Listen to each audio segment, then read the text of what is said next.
chrétiens, on croit en Jésus. Mais il arrive des fois qu'on est chrétien, on ne connaît pas Jésus-Christ. C'est quelque chose qui paraît contradictoire, mais c'est la vérité. Pourquoi? Parce qu'aujourd'hui, nous nous fions beaucoup sur les noms de nos églises que sur Jésus-Christ, sa personne.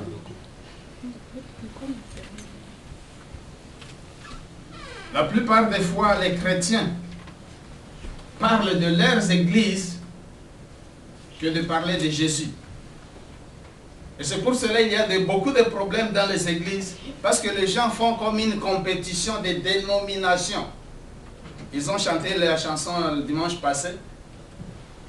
Certains vont dire, moi je suis chrétien depuis la naissance. Mon père chrétien, ma mère chrétienne, donc je suis automatiquement chrétien. D'autres vont dire, moi non, moi j'appartiens à l'église baptiste. Nous on est des baptistes. Je suis né baptiste, j'ai grandi baptiste. D'autres vont dire, oh, moi je suis adventiste. L'autre va dire, non, moi je suis méthodiste.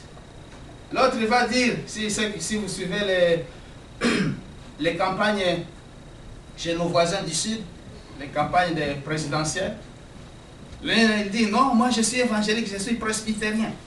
L'autre dit, non, moi je suis adventiste du 7e jour, je respecte le sabbat. Mais dans tout ça, il n'y a rien qui sauve. Papa Guy, est-ce que mon message, je sais bien l'écouter? Oui. Frère Apollinaire et maman? Oui, Apollinaire, ça va. Ok. Donc, nous passons le temps à parler de nos dénominations. Ça, on appelle ça les dénominations. Les noms qu'on donne aux églises. Et il y a d'autres qui sont vraiment très radicales. Ça, c'est ma religion, je ne peux pas quitter. Je suis baptiste et je vais rester baptiste et je vais mourir baptiste. L'autre va dire, nous sommes des pentecôtistes. Nous parlons en langue. Je vous ai dit l'autre jour, Jésus n'est pas venu amener les dénominations. Il n'est pas venu amener les dénominations. Non, non, non, non, non. Et d'ailleurs, j'ai toujours été controversé quand je dis que le pentecôtisme n'est pas une religion, n'est pas une dénomination. Parce qu'il y a des gens qui se disent, nous on est des pentecôtistes.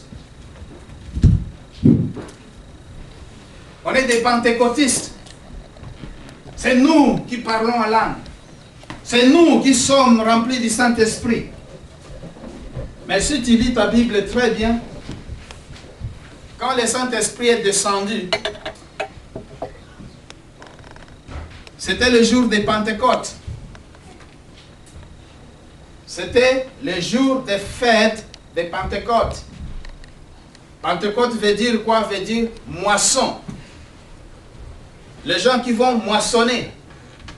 C'est comme si c'était ici à Joliette pendant le mois d'été, pendant l'été, le mois de juillet ou bien le mois d'août, et que tout le monde va faire la moisson des raisins, des fraises, des concombres, des haricots, et puis on célèbre la moisson. Alors les gens qui célébraient la moisson étaient dehors sur la rue, en train de vendre ce qu'ils avaient cueilli. Les gens qui cherchaient Dieu étaient enfermés dans une petite chambre comme celle-ci. Et c'est là que le Saint-Esprit était descendu. Moi, je ne suis pas d'accord avec les noms que ce sont les pentecôtistes qui ont été remplis du Saint-Esprit. Non. Parce que les pentecôtistes étaient en train de faire quoi? De faire la fête sur la rue. Manger, boire, se réjouir. Ils n'étaient pas remplis du Saint-Esprit. Ceux qui étaient remplis du Saint-Esprit, c'était le peu. 120 personnes qui étaient dans la chambre haute, en train de prier. Ils n'étaient pas des pentecôtistes. Mais aujourd'hui, on va dire, hey, ce sont les pentecôtistes qui sont remplis du Saint-Esprit. Ce sont les pentecôtistes sur lesquels l'Esprit était descendu. Ce n'est pas le biblique ça. Je ne vais pas là-bas. Qu'est-ce que je vais dire cet après-midi, c'est ta relation avec Jésus. Comment tu es devenu chrétien? Comment tu vis ta vie chrétienne? Théo, tu vas nous donner... Oh, c'est Charlotte, pas Théo. Tu vas nous donner Matthieu chapitre 1er, verset 21. 22 et 23, on va lire là-bas. Matthieu chapitre 1er, verset 21, 22 et 23. Descends. Ah, tu es allé loin. Matthieu chapitre 1er.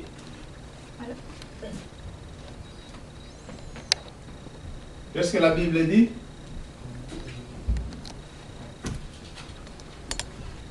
Ok, arrête là-bas. Oh, je vais commencer à 18. Voici de quelle manière arriva la naissance de Jésus-Christ. Marie, sa mère, ayant été fiancée à Joseph, se trouva enceinte par la vertu du Saint-Esprit avant qu'ils eussent habité ensemble. Joseph, son époux, qui était un homme de bien et qui ne voulait pas la diffamer, c'est-à-dire propager une information avec l'intention de salir le nom de quelqu'un. Diffamer, c'est-à-dire propager une information dans le but de détruire la réputation de quelqu'un. Alors Joseph n'a pas voulu diffamer le nom de Marie. Se proposa de rompre secrètement avec elle. C'est Joseph qui veut rompre secrètement avec Marie. Comme il y pensait, voici un ange du Seigneur lui apparut en songe et dit: Joseph, fils de David, ne crains pas de prendre avec toi Marie, ta femme, car l'enfant qu'elle a conçu vient du Saint-Esprit. Elle enfantera un fils et tu lui donneras le nom de Jésus. C'est lui qui sauvera son peuple de ses péchés. Tout cela arriva afin que s'accomplisse ce que le Seigneur avait annoncé par le prophète. J'arrête là-bas. Tu nous donnes Luc chapitre 1er, verset 32.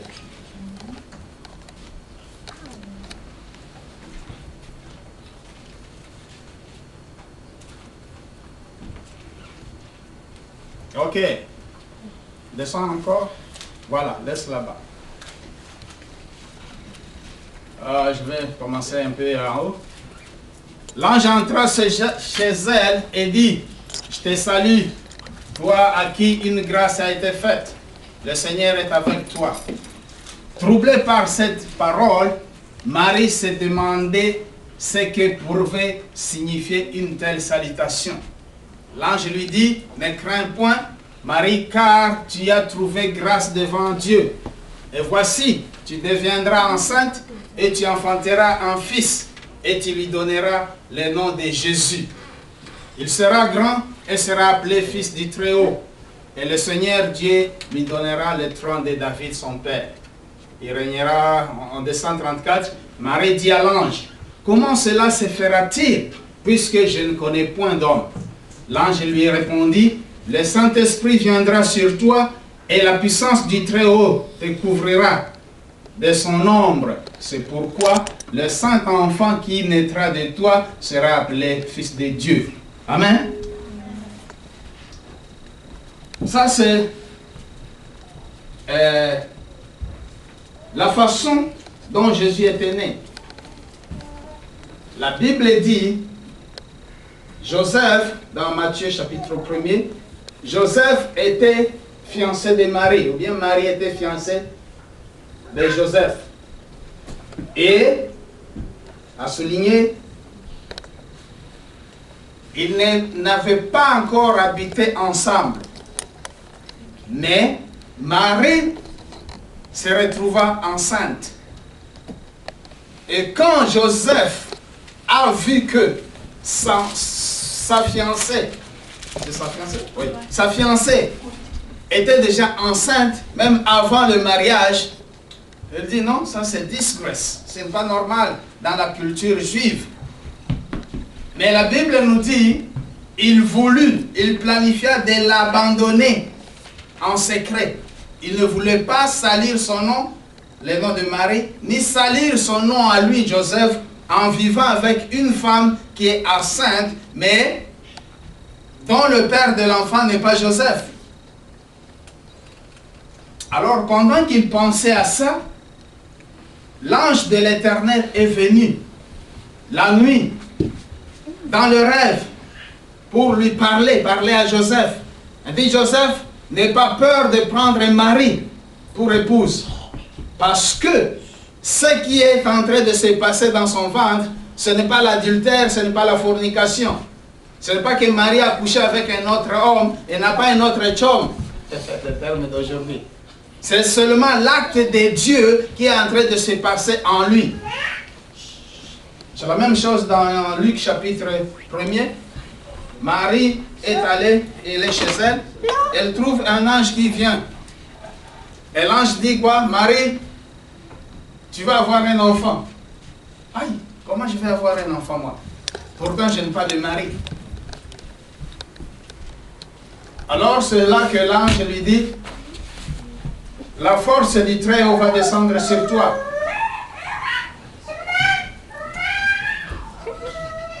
Et quand l'ange va, la puissance va descendre sur toi, tu vas avoir un enfant. Et l'enfant là, il va sauver le monde de leurs péchés. Amen.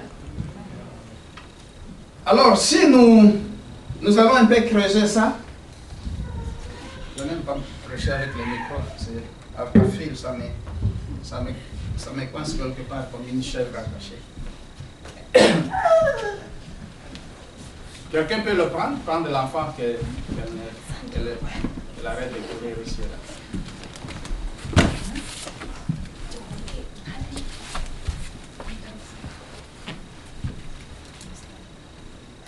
Ok. Alors, si nous allons un peu reculer dans les Écritures, pourquoi tout cela est arrivé? Ça nous renvoie dans Genèse chapitre 3. La Bible dit, Dieu a créé l'homme et la femme et il les a placés dans le jardin d'Éden. Ceux qui étaient là l'autre jeudi, on a parlé de cela. Alors, quand ils étaient là, non, c'était le dimanche passé, excusez. Quand ils étaient là, Dieu a dit, vous ne devez pas manger du fruit de l'arbre au milieu du jardin. C'était l'arbre de la connaissance du bien et du mal. Si vous mangez, bien le jour que vous en mangerez, vous mourrez. Et par désobéissance à la parole de Dieu, ils ont mangé le fruit. Il n'y a jamais de bénédiction dans la désobéissance. Il n'y a jamais de bénédiction dans la rébellion. Il y a toujours des conséquences quand on désobéit à la loi. Que ce soit la loi de l'État, que ce soit la loi des parents, que ce soit la loi de l'Église, que ce soit la loi à la maison. Il y a toujours une conséquence quand on désobéit à la loi. Alors, le couple, ils ont mangé le fruit. Et la Bible nous dit, dès qu'ils ont mangé le fruit, ils se sont découverts nus. Nus, c'est-à-dire quoi? La gloire de Dieu est partie. Ils sont restés sans gloire, sans protection divine. Et le péché est entré dans le monde. Et les gens ont commencé à mourir. Les gens ont commencé à souffrir. Les gens ont commencé à s'entretuer. Si vous lisez Genèse chapitre 4, Caïn tue son frère. Si vous lisez dans l'histoire de Noé, il y a la déluge qui est tombée. Les gens meurent. Mais Dieu, dans son amour, il voulait planifier, il voulait faire quelque chose pour que les humains puissent encore retourner auprès de lui. Il a planifié un sauveur. Il a planifié que quelqu'un qui n'a pas péché puisse venir sauver le pécheur. Quelqu'un qui n'a pas péché puisse venir sauver le pécheur. C'est pour cela que je vais lancer un message très fort. Mon pasteur ne peut pas me sauver. Mon diacre ne peut pas me sauver. Mon évêque ne peut pas me sauver. Mon chef de chorale ne peut pas me sauver. Mon mari ne peut pas me sauver. Ma femme ne peut pas me sauver. Mon père ne peut pas me sauver. Ma mère ne peut pas me sauver. Seul Jésus-Christ peut me sauver. Pourquoi? Parce que lui, qui a été homme comme les autres, il est vêtu du corps humain, il n'a jamais péché. La Bible dit, il a été tenté dans tous égards, comme les humains, mais il n'a jamais péché. Amen. Alors c'est pour cela que dans le plan de Dieu, il planifia que lui-même, Dieu, puisse venir sur la terre pour sauver les humains. C'est ce qu'on appelle l'incarnation. Dieu, il a pris le corps sur lui. Il fait très chaud, hein? J'espère. Alors, par incarnation, Dieu a pris le corps humain sur lui-même. Il est vêtu du corps, mais à l'intérieur, c'était Dieu. Jésus-Christ est à la fois Dieu, il est à la fois l'homme. Il est homme parce qu'il est né d'une femme, il portait le corps humain sur lui-même. Il est Dieu parce qu'il avait l'esprit, la nature de Dieu en lui. C'est pour cela qu'en tant que Dieu, il ne pouvait jamais pécher. En tant que Dieu, il n'est pas mort, lui. C'est le corps qu'il portait qui était mort. Mais lui, il était vivant. C'est pour cela que 3 jours après, le corps est encore ressuscité. Dieu ne peut pas mourir. Si ton Dieu meurt, le mien ne meurt jamais. Amen. Alors, en tant qu'humain, il pourrait avoir faim. En tant qu'humain, il pourrait être fatigué. En tant qu'humain, il pourrait pleurer. Quand Lazare était mort, Jésus a pleuré. C'est ce que la Bible nous dit. Le verset le plus court de la Bible, Jésus pleura. Jean chapitre 11, verset 35. En tant qu'humain, il pourrait être en colère. Il a frappé les gens dans le temple, qui vendaient, échangeaient les monnaies dans le temple. En tant qu'humain, il pourrait faire ça. Mais en tant que Dieu, non. Parce que Dieu ne peut pas être en colère. Dieu ne peut pas, dans la colère de, comment dire, d'avoir une rancune, une haine contre quelqu'un. Dieu ne peut pas faire ça. Alors, quand il est né, il est venu avec une mission. La mission, c'est de sauver les humains. La mission, c'est de sauver nous qui étions une fois dans le péché. Alors, quand il est mort sur la croix, l'histoire est longue, je vais essayer de couper ça trop court. Il a accompli la mission de sauver les âmes. Quand il était sur la croix, Jean chapitre 19, verset 30, il dit, tout est accompli. Et quand il a dit tout est accompli, il est mort. Et quand il est mort, on l'a enterré. Et après l'enterrement, 3 jours après, il est ressuscité de mort. Et maintenant, la Bible nous dit, Jean chapitre 1er, verset 12. On va lire là-bas. Jean 1, 12. Si Jésus est mort pour nous, comment est-ce que nous, on peut devenir chrétiens? Je n'étais pas né pasteur. Et je n'étais pas né dans l'église protestante non plus. Avant, j'étais catholique. Convaincu. Convaincu. Si vous savez le mot convaincu, ce que ça veut dire, j'étais convaincu. Si quelqu'un me parlait du mal de l'église catholique, oh là là là là là, là ça tournait très mal. Mais il y a un jour, comment présenter le message? Parce qu'il y a des gens qui pensent qu'on peut naître chrétien. Je suis né chrétien. Ou bien parce que je suis pasteur, Josué, mon fils, sera pasteur. Non. Ce n'est pas parce que je suis pasteur que Josué est automatiquement chrétien. Non. Ce n'est pas parce que je suis pasteur que Rachel devient automatiquement chrétienne. Non. Mais comment on devient chrétien? Jean chapitre 1er nous le dit. Au commencement était la parole. C'est ce que ce chapitre dit. Au commencement était la parole. Et la parole de Saint-Père. Et la parole était avec Dieu. Au commencement était la parole. Et la parole était avec Dieu. Et la parole était Dieu. La parole c'est qui? C'est Jésus-Christ. Au commencement, la parole. Au commencement, Jésus était avec Dieu. Et Jésus était Dieu. Dans la Bible des témoins de Jéhovah, c'est Dieu qui est majuscule là, c'est en minuscule. Il faut vérifier les choses avant d'y embarquer. Dans les livres, dans la Bible des témoins de Jéhovah, le Dieu là-bas c'est en minuscule. Donc Jésus n'est pas Dieu, Jésus est un Dieu. toutes choses ont été faites par elle. Par elle qui? La parole. Et rien de ce qui a été fait n'a été fait sans elle, sans la parole, donc sans Jésus. En elle était la vie, et la vie était la lumière des hommes. Verset 12, la Bible dit, descend un peu. Elle est, arrête là-bas, elle est venue chez les siens, et les siens ne l'ont point reçue. Jésus, en tant que la lumière de Dieu, est venu chez les siens. Les siens, c'est qui? C'est nous, les humains. Mais nous ne l'avons pas reçu. Nous l'avons rejeté. Nous l'avons cloué sur la croix. Nous l'avons tué. 12, il dit, elle est venue chez les siens, ça j'ai déjà lu, mais, la fois passée j'ai dit, quand on dit une phrase puis on dit mais, cela veut dire que ce qui suit contredit ce qui précède. Nous l'avons tué, mais il y a une certaine chose qui s'est passée. Mais à tous ceux qui l'ont reçu, la première partie l'a rejeté, l'a refusé. Mais il y a la deuxième partie qui l'a reçu, la parole.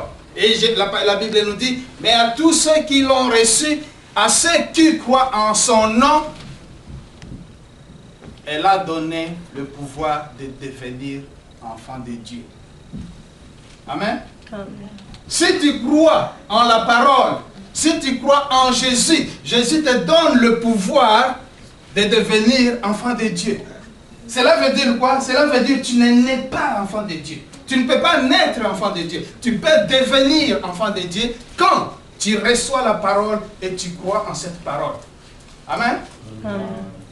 Aujourd'hui, les églises sont remplies de gens qui n'ont jamais confessé la parole. Les gens qui n'ont jamais reçu la parole individuellement, personnellement. Il dit, j'ai reçu le message, je l'accepte. La Bible dit quelque part, c'est dans le cœur, ou bien c'est par le cœur qu'on croit, mais c'est par la bouche qu'on confesse. On confesse quoi? La parole. Mais à tous ceux qui l'ont reçu, à ceux qui ont cru en son nom, elle a donné le pouvoir de devenir enfants de Dieu, lesquels sont nés. Regardez verset 3, 13. Lesquels sont nés, non du sang, ni de la volonté de la chair, ni de la volonté de l'homme, mais par la volonté de Dieu.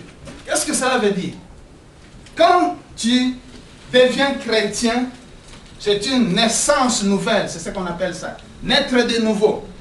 Cette naissance, tu ne nais pas, tu deviens enfant de Dieu, mais tu n'es pas né par la volonté de père d'un homme. Quand un couple veut avoir un enfant, il y a consentement. Le papa et la maman discutent, on peut avoir un enfant, il y a accord. Si la maman ne veut pas, elle ne va pas, elle va faire tout pour ne pas concevoir. Ici c'est normal, c'est très courant. On va mettre un patch là-bas. Mais si elle est d'accord, elle va, même si elle a des patchs, elle va l'enlever. Parce qu'elle veut avoir un enfant. Et la Bible nous dit, ceux qui sont nés dans la famille de Dieu, ils ne sont pas nés dans un accord entre un homme et sa femme. Mais ils sont nés dans l'accord de Dieu. Qu'est-ce que cela veut dire? Cela veut dire que c'est Dieu qui décide, en acceptant la parole, en acceptant Jésus-Christ comme sauveur et Seigneur de ta vie, tu nais dans la famille de Dieu. Il dit non du sang, ni de la volonté de la chair. Tu n'es pas né du sang, tu n'es pas né de la chair. Descends un peu, Jean chapitre 3, verset 6. La Bible nous parle de ce qui ce monsieur, Nicodème.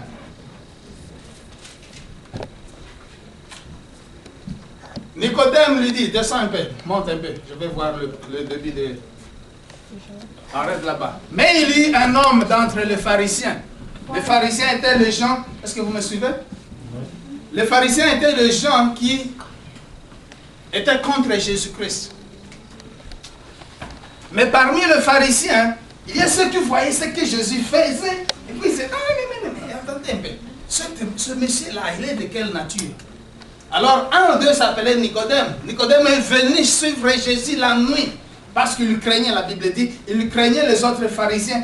parce qu'il parlait du mal de Jésus, s'il allait le voir chez Jésus, on va dire, hé, traître, qu'est-ce que tu es allé faire chez lui? Alors il a décidé d'entrer chez Jésus la nuit.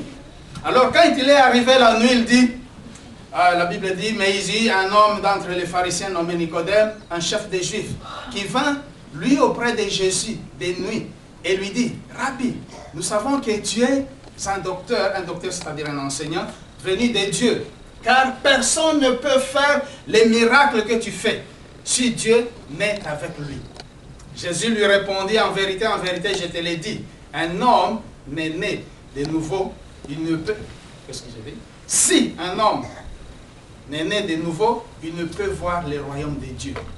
Si un homme n'est né de nouveau, il ne peut voir le royaume de Dieu. Jésus, Nicodème lui dit, comment un homme peut-il naître quand il est vieux comme moi? Peut-il rentrer dans le sang de sa mère et naître de nouveau? Jésus lui répondit, en vérité, je te l'ai dit, si un homme n'est né d'eau et de l'esprit, il ne peut entrer dans le royaume de Dieu. Ce qui est né de la chair est chair, et ce qui est né de l'esprit est esprit. Amen. Amen. Donc pour naître dans la famille de Dieu, tu dois naître, non pas de la chair, mais de l'esprit. Tu dois naître non de la chair, mais de l'esprit. Robert, il est le fils de Joseph.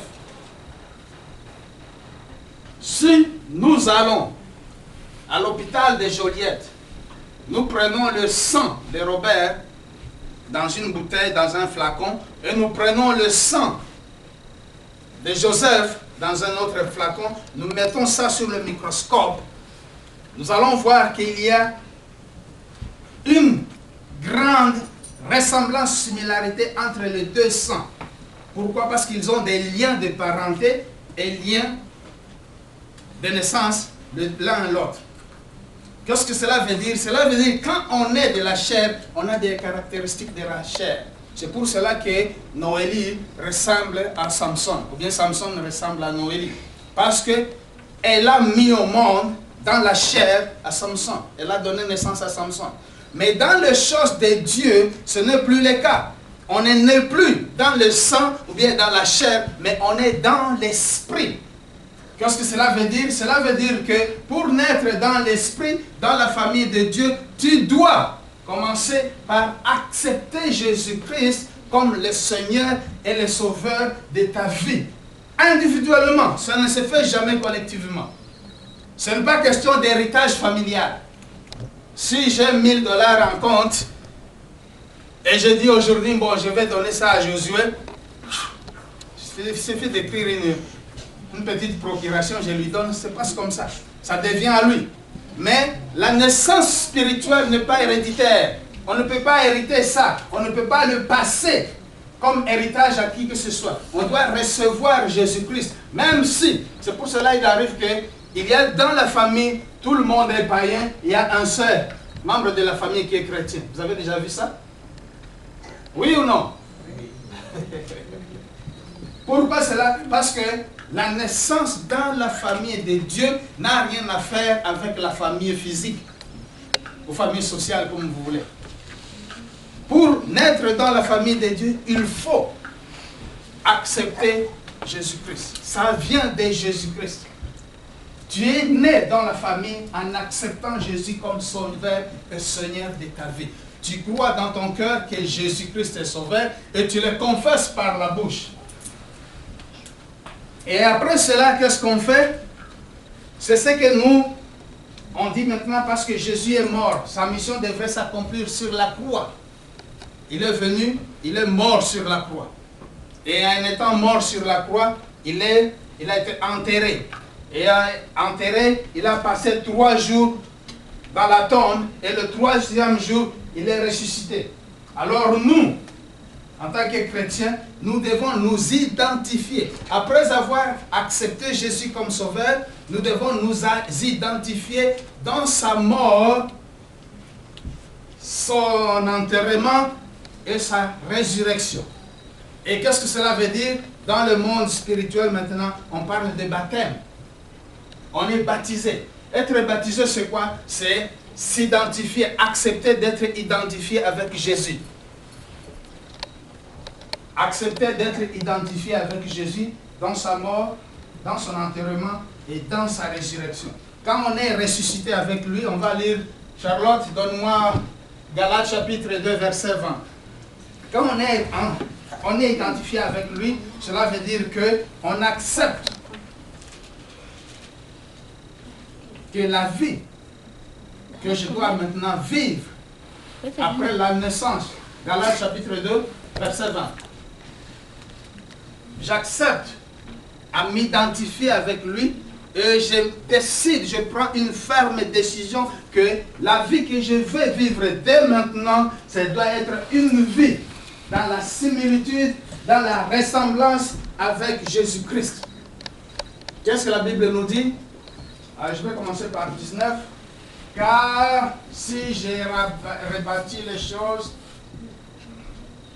Non, ça c'est 2. Donne-moi 1. Attends. Oh non, c'est correct, c'est correct. Je vais commencer par 19. Car c'est par la foi que je suis mort à la foi, à la loi, afin de vivre pour Dieu. Ça c'est 19. 20, ça dit ceci. J'ai été crucifié avec Christ. Et si je vis, ce n'est plus moi qui vis, c'est Christ qui vit en moi. Si je vis maintenant dans la chair, je vis dans la foi au Fils de Dieu qui m'a aimé et qui s'est livré lui-même pour moi. Cela veut dire quoi? Cela veut dire que après que j'ai accepté Jésus-Christ, je dis, je le reconnais, je l'accepte, je le reçois comme mon sauveur et mon Seigneur. Je vais maintenant vivre ma vie selon les principes de lui, selon les codes de conduite de lui, selon sa parole, selon sa loi, ce qu'on appelle la foi. Je vis maintenant dans la foi en Jésus-Christ. Alors la Bible nous dit, j'ai été crucifié avec Jésus. Cela veut dire, j'ai accepté d'être baptisé dans l'eau. Baptisé, c'est être identifié, crucifié, enseveli avec Jésus-Christ. La différence, c'est quoi? Parce que là, quand tu acceptes d'être identifié avec Jésus, cela veut dire que tu t'identifies avec sa mort et son enterrement. L'enterrement, on n'enterre pas quelqu'un et puis on laisse la tête dehors. Ou bien on t'enterre, on laisse la main dehors. Il y a une version qui dit que pourquoi les musulmans ne mangent pas les cochons. Vous avez la raison? Parce que Jésus avait été les démons dedans. Hein? Ils disent qu'il y a trop de démons dedans. Il y a des démons dedans. Au moment où Jésus-Christ a été... Non, ils ne connaissent pas cette histoire parce qu'ils ne croient pas en Jésus. Donc tout ce que Jésus a fait pour eux, c'est nul, sans effet. Mais eux, qu'est-ce qu'ils disent? Parce que Jésus était mort, il faut savoir que Jésus avait vécu 622 moins 33, ça fait combien? Allô, les mathématiciens? 622 moins 33. Ça ne va pas? 599. 599? Tu es sûr? Non, 580... 99? Ouais. Tu es sûr? Il ne faut pas me donner une fausse réponse. Hein? 622 moins 33. 33. 589. 589. C'est ça ce que j'ai dit. Tu as dit 99? Non, 89. Ok.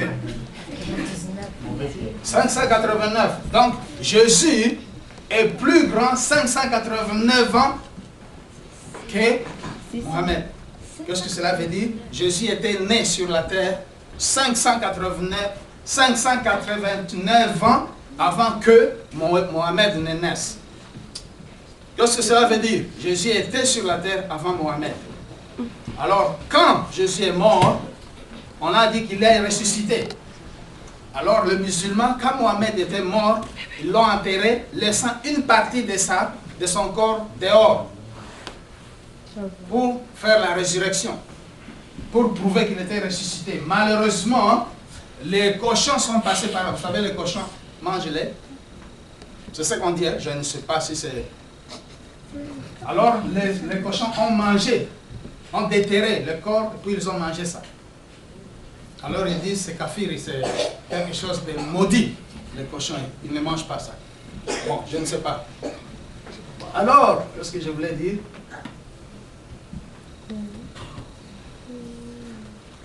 Je voulais dire ici que le baptême, quand on s'identifie avec Jésus-Christ par sa mort et par son enterrement et par sa résurrection. Cela veut dire qu'on est enterré totalement dans l'eau. On est couvert pour que quand on va naître, on soit naître une nouvelle personne.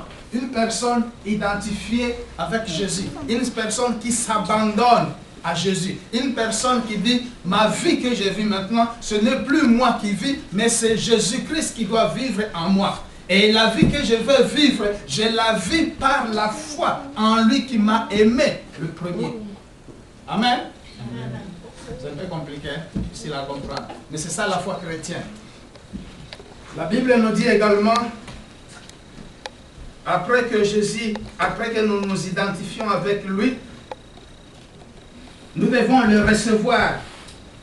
Nous devons l'accepter. Nous devons accepter à vivre jour par jour selon sa parole. Et c'est là qu'il y a un grand défi dans la vie chrétienne.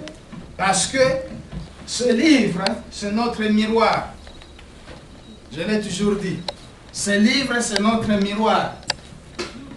Si tu veux voir, maman, après avoir lavé ta face, tu as mis tes maquillages. Si tu veux voir, tu vas aller devant le miroir. Tu vas regarder comment tu ressembles, comment tu as fait ton travail. Papa, tu t'es déjà rasé. Tu as mis la, comment on appelle ça? Les trucs là qu'on met le papa pour se raser. Mousse à raser. Mousse à raser. Tu vas te raser. Et pour te regarder, si tu étais bien rasé, tu vas aller devant le miroir. Tu te places là. Tu regardes. S'il y a un peu de moustache qui a résisté au rasoir, tu vas le voir. Tu vas retourner, prendre le rasoir, couper. Et, oh, ça c'est un peu... Si tu as coupé mal, tu as voulu laisser une ligne et puis tu as tout rasé, tu vas tout enlever pour qu'il ne reste pas une ligne ici et là c'est encore le moustache. Pourquoi cela? Dans le miroir. Qu'est-ce que cela veut dire? Cela veut dire que ce livre, c'est notre miroir spirituel. Tout ce que nous voulons faire, tout ce que nous voulons être, nous allons le regarder là-dedans. En lisant, tu compares ta vie avec ce qui est écrit dedans. Mais aujourd'hui, les chrétiens, qu'est-ce qu'ils font? Qu'est-ce qu'ils font? Ils vont regarder là-dedans pour voir la figure de l'autre. Je vais regarder ici pour voir comment... Ton nom, c'est qui, mon frère? Cédric? Je vais me regarder ici pour voir comment Cédric ressemble. Ça ne peut pas se faire. Si je me mets devant le miroir, je dois voir la réflexion de ma face là-dedans. Je ne vais pas voir la réflexion des frères Apollinaire, ni de Théo, ni de... Noélie ou de Charlotte ou de Vernice. Non. Cela veut dire quoi? Cela veut dire, j'ai lu la Bible pour moi d'abord m'édifier, me guider dans la parole de Dieu. C'est pour cela que tu vois des gens, quand on prêche, disent, hey, ah, la parole d'aujourd'hui, ah, c'était très bon. Ça, c'est ma pita vraiment. Comment ça? C'est qu'il a dit aujourd'hui, ah, c'est Rachel. C'est ce que Rachel fait. Non. Tu dois prendre la parole pour toi-même. Et tu dois la vivre pour toi-même. Il ne faut pas la prendre pour la jeter à quelqu'un d'autre. Dans ce cas-là, tu deviens hypocrite. Parce que tu t'oublies toi-même. Jésus a dit, comment tu peux voir la paille dans l'œil de l'autre sans voir la poutre dans ton œil? Hypocrite, va d'abord enlever la poutre dans ton œil, puis tu vas voir clair pour voir la paille dans l'œil d'autrui. Amen. Donc la Bible, on doit la vivre pour soi-même. Oui, n'empêche que tu peux aider quelqu'un, tu peux l'édifier aussi. C'est pour cela qu'on demande le témoignage. Le témoignage n'est pas seulement... Le témoignage n'est pas seulement ce que le Seigneur a fait. Le témoignage peut être aussi un verset biblique qui me bénit. Et je viens ici devant et je dis à l'assemblée, tel verset me bénit. Moi, le verset qui me bénit beaucoup, c'est Philippiens, chapitre 2. C'est tous les chapitres. Ça parle de qui? Ça parle de la suprématie de Jésus-Christ. Il a été donné le nom qui est au-dessus de tout autre nom. Car à la mention du nom de Jésus, qu'est-ce que ça fait? Tout genou fléchit. Et toute langue confesse que Jésus-Christ est le Seigneur à la gloire de Dieu le Père. Alors, tu peux partager un verset qui t'encourage. Mais il ne faut jamais prendre la Bible pour juger les autres. Prendre la Bible pour condamner les autres. Prendre la Bible pour critiquer les autres. Non, dans ce cas-là, ça devient contre la foi chrétienne. Je vais finir en disant ceci. Jésus-Christ, il n'est pas un religieux. Jésus-Christ n'est pas venu amener les dénominations. Il est venu amener le salut. Et le salut dont a besoin tout et chacun pour entrer dans le royaume des cieux. La Bible nous dit, il n'y a pas de salut sans Jésus-Christ.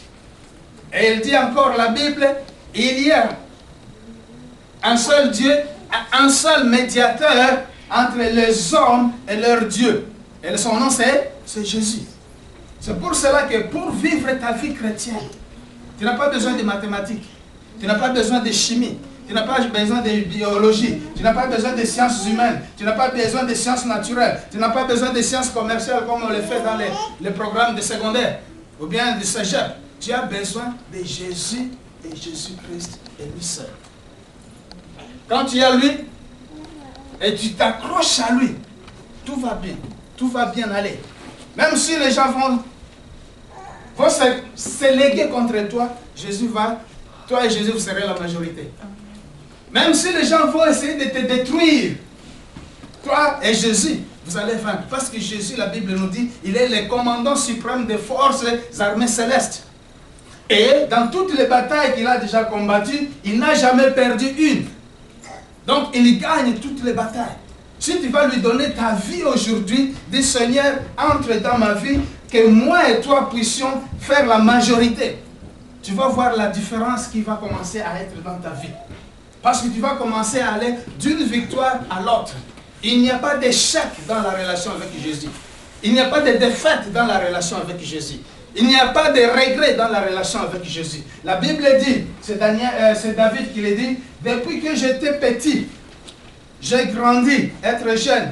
Maintenant, je suis vieillard. Je n'ai jamais vu quelqu'un qui donne sa vie au Seigneur être négligé, être confus, être mis à la honte, ni ses enfants devenir des commandeurs de la paix, du pain. Excusez.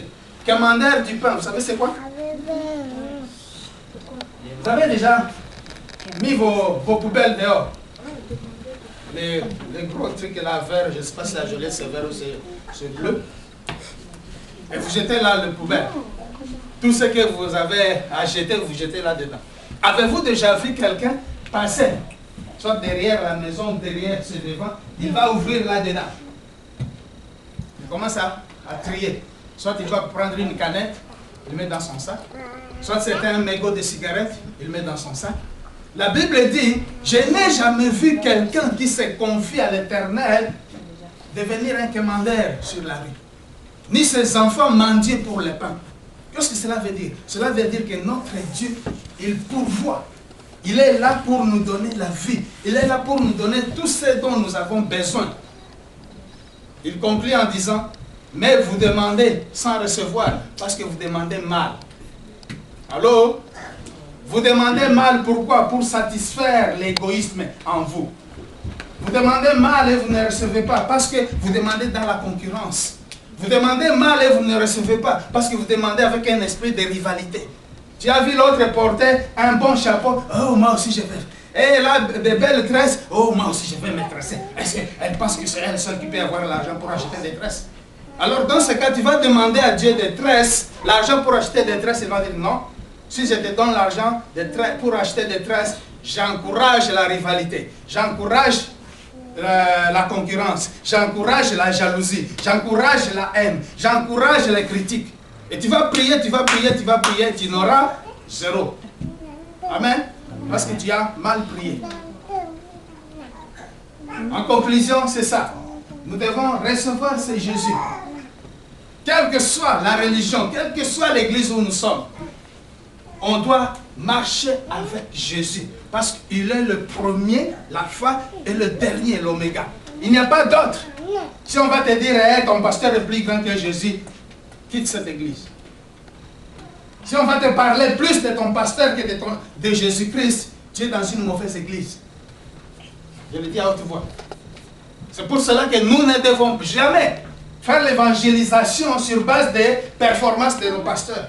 Viens chez nous, notre pasteur est comme ça. Viens chez nous. Non, non, non, non, non, non, non, non. Paul a dit, qui parmi vous a été baptisé au nom de Paul? Qui parmi vous a été baptisé au nom de Pierre? Parce que les gens disaient, non, nous on est de Paul, nous on est de Pierre.